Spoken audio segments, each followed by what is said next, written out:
మీరు డైమెన్షన్ మాత్రం చేస్తే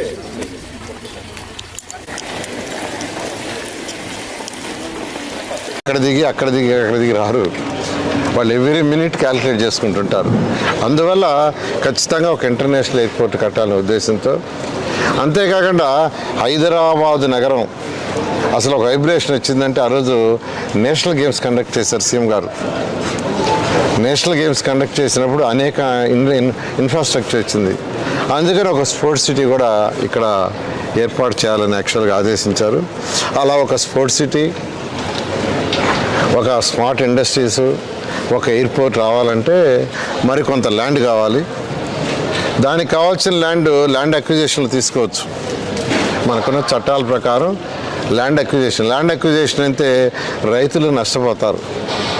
మరొకటి రైల్వే ట్రాక్ ఉంది, రైల్వే ట్రాక్ వస్తుంది. ఆ రైల్వే ట్రాక్ సంబంధించిన ఊళ్ళల్లో రైతులందరూ అడిగారు, సార్ మాది ల్యాండ్ పుల్లింగ్లో తీసుకోండి, ల్యాండ్ అక్విజిషన్ తీసుకోవద్దు, ల్యాండ్ అక్విజిషన్ అయితే మేము చాలా నష్టపోతామని. ఇవన్నీ ఆలోచించిన తర్వాత ప్రజాప్రతినిధులు కూడా, సార్ ల్యాండ్ అక్విజిషన్ అయితే రైతులు నష్టపోతారు, ల్యాండ్ పుల్లింగ్ తీసుకోమని చెప్పడం జరిగింది. ఇప్పుడు ల్యాండ్ పుల్లింగ్లో తీసుకోవాలని నిర్ణయించాం. Like, share, subscribe. మరిన్ని వీడియోల కోసం గంట సింబల్ ని క్లిక్ చేయండి. Thanks for watching this video.